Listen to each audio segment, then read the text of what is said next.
किन्नर समाज की सदस्य शबनम मौसी ने युवक पर लगाया गंभीर आरोप। थाने में दर्ज कराई शिकायत। नाजायज संबंध बनाने से मना करने पर देता है जान से मारने की धमकी। रीवा से इस वक्त की बड़ी खबर सामने आ रही है, जहां कुठुलिया निवासी किन्नर समाज की सदस्य शबनम मौसी ने बिछिया थाने में एक युवक के खिलाफ गंभीर आरोप लगाते हुए शिकायत दर्ज कराई है।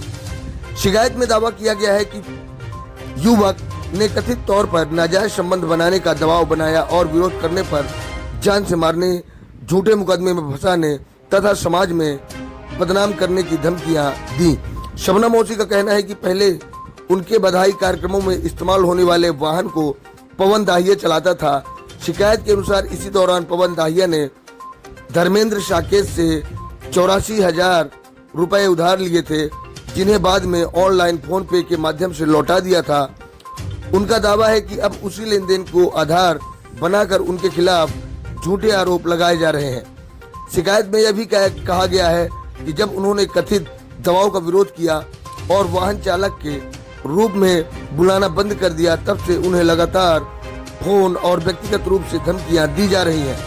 शबनम मौसी ने बिछिया पुलिस से पूरे मामले की निष्पक्ष जांच, सुरक्षा और कथित ब्लैकमेलिंग व धमकियों के खिलाफ सख्त कानूनी कार्रवाई की मांग की है। उनका कहना है कि उनके पास ऑनलाइन लेन देन सहित अन्य डिजिटल साक्ष्य भी मौजूद हैं। फिलहाल बिछिया थाने में शिकायत दर्ज कर ली गई है। अब पुलिस पूरे मामले की जांच पड़ताल में जुट गई है। जांच पड़ताल के बाद ही आरोपों की पुष्टि हो सकेगी और आगे की कार्रवाई तय होगी। Bureau report, Rewa. हाँ जी, मेरा नाम शबनम किन्नर है और मैं वार्ड नंबर 45 में कुठुलिया में रहती हूँ, है ना। मैं खुशियों में, शादी में, बरहों में नेंग चार लेने का काम करती हूँ। मैं एक किन्नर हूँ, है ना। तो जब कभी मुझे दूर जाना होता था तो मैं पवन नाम के ड्राइवर को बुलवाती थी। पवन मेरे पास एक आध महीने से काम कर रहा था, है ना। तो धीरे धीरे मेरे जीजा से उसकी पहचान हो गई। तो मेरे जीजू से उसने पैसे लिए थे 84,000 रुपए, है ना। तो पवन बोला कि हमें दे दीजिए, काम है, फिर हम वापस कर देंगे। फिर वही पैसा पवन फोन पे के माध्यम से मेरे जीजा को वापस कर दिया है। अब उन पैसों का पवन इल्जाम लाद रहा है कि मैंने उनको कर्जा दिया है, मुझे मेरे पैसे दो। ऐसा क्यों कर रहा है, वजह क्या है? भैया, वो एक दिन शराब की नशे में पवन ने मेरे साथ जबरदस्ती करने की कोशिश की, है ना। इसलिए मैंने उसको मना कर दिया कि तुम ऐसा करोगे तो तुम मेरे घर नहीं आओगे, मैं तुमसे कोई भी मतलब रिश्ता नहीं रखना चाहूंगी, तुम अपने घर चले जाओ, मेरे पास मत आओ। इसीलिए वो मुझे अब मारने की धमकी दे रहा है ना। मैं कहीं भी घर से निकलती हूँ तो मुझे रोड में मिलता तो धमकाता है कि अच्छा नहीं होगा, तुमने अच्छा नहीं किया मेरे साथ। बताइए मैं क्या करूँ, मैं कहाँ जाऊँ? उसने गलत हरकत की थी तो क्या इसकी शिकायत आपने कहीं की थी? मैं ये सोच के शिकायत नहीं की कि मेरे पास बहुत दिन से आ रहा है, मेरा ड्राइवर है।